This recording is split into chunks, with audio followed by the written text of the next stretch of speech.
sit down. Hello folks, Colin here, Vesta 67's workshop. Welcome to issue number 31 of Legends of Ferrari, the die-cast 1/24 scale model collection from our good old friends at DeAgostini. Now, you'd like to grab these for yourself and add these to your collection, head over to their website. There's a clickable link below in the description. And you too can be swooning over these iconic Ferraris. This week we got the Ferrari F1 56 from 1961, driven by Phil Hill. And look at it, folks, right back to the torpedo shape that we love from the 60s. So let's have a quick looky-loo through the magazine and see what we got this week. To the rhythm of the times, it says there. It says in 1961, Ferrari stopped placing the engine in the front in accordance with the various studies carried out on the 246P. The team chose a 156 F2 and, following all the technical regulations of the governing body, decided to build and field an aerodynamic single-seater with everything in the back, powered by a no V6 engine with the cylinder banks at a 120-degree angle. There you go, folks. Use some of that. There's the rear engine there, looking rather splendid. Gave them the option then to have a really angular front nose cone there with a big old alien eye front there. Looks very ET-esque, doesn't it? This is the Evolution by Forgari. Let's go to show the big old banked circuit there. It's so cool to see big banked circuits come back. Bit like the old Brooklands circuit. It'd be so cool to see the cars just coming round the big old banking. Yeah, be good. It'd be great if we could do some F1 at the ovals in America. That would be kind of cool. There's the data sheet there, the brief of the car there with all its specifications. Look at the shape of it. It's just so grounded, isn't it? And yeah, the first American world champion in the history of a Formula One. Phil Hill displayed enormous skill and speed, especially at the wheel of Ferrari sports cars. And the open-face crash helmet of the day there, folks, with the bullet and the pilot goggles. Yeah. Just goes to show you, doesn't it, eh?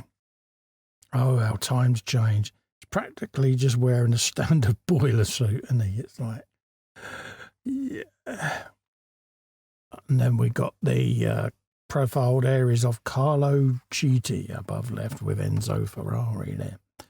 So that's the magazine done. Let's grab the model, get it on the bench, and we'll have a looky-loo at what we got this week, folks.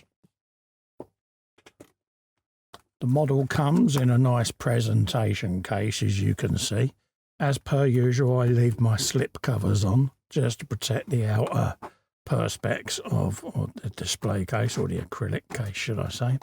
And then you've got a nice label on the side there as to whose car it is and the year that it was driven. So let's drop this out the case, get it on the bench, and we can have a little looky-loo at this week's model, folks. And there she is, folks. We'll start with our obligatory top-down view there, looking down on top of this Ferrari.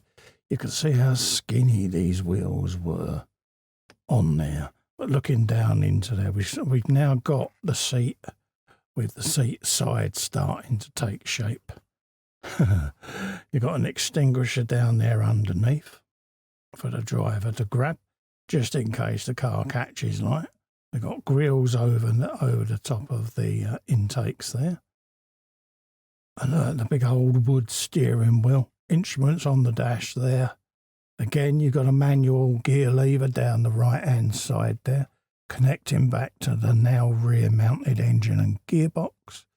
But the side walls of the interior have started to creep up now and starting to protect the driver from side impacts, which is good to see. Still a very open cockpit, and as you can see looking down there at the driver's eye view, Must have been quite sexy seeing everything coming up towards you there. Very closed off rear end there with the grille over the engine there protecting it. The exhaust extending way out from the rear there. Underneath, as you can see, the exhausts are quite exposed to the ground, so you can imagine some of the circuits like the old Nürburgring where the car bounced up and down, the sparks coming and shooting out the bottom of this. Must have been phenomenal for the fans to see. Very clean aesthetic down the side. It almost looks like the cockpit of a plane with all the exposed rivets and everything. And then you've got the ET grille there, which is quite see-through, as you can see there. But from the front, it's got that menacing look about it. Imagine seeing this in your rear view mirror, folks, coming towards you, looming as he got nearer and nearer and nearer. Yeah, must have been quite intimidating. Again, from this side, similar layout. Got the exposed cylinder banks there of the engine. The air would scoot along, keeping all of that cool. But also air would come in through the front here, through here, just to keep the driver cool. Duct in there for the feet and intakes there, radiator and all of that. Not very clean underneath the bottom there. Exposed suspension, bit like the modern day cars. But yeah, just really invokes a period of time, 1961. And it was the dawn of that era where Formula One technology just exploded and the technological advances of the sport really started coming into their own. A very minimalistic rollover hoop there, but I suppose it did its job. But yeah. You could imagine if it did get hit, it would instinctively bend backwards, hence why later ones had the bracing rods, etc. on them. But again, all in all, a really, really beautiful example of a Ferrari. I mean, every one of these that I see just invokes that nostalgia for that bygone era of motor racing, and they are really beautifully crafted models. I think anyone would want these in their collection. I really do, folks. I'm lucky enough I've got these, and I'm more than feel privileged to sit here and do these reviews for you. I really do. Absolutely stunning collection. Any Tifosi, any Formula One fan out there is going to want these on their bench. They really are. There you go, folks. That is the Ferrari F156, driven by Phil Hill from the year 1961. If you'd like these in your collection, head over to DeAgostini's website.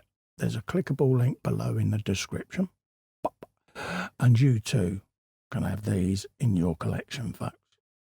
Don't forget also to help me out, keep the channel alive. Give Little Fester a click in the corner there and subscribe to the channel. Ring the bell whilst you're there and select all. I'll be immensely grateful. Thanks so much for coming in and keeping me company. Stay safe and well. Bye-bye for now.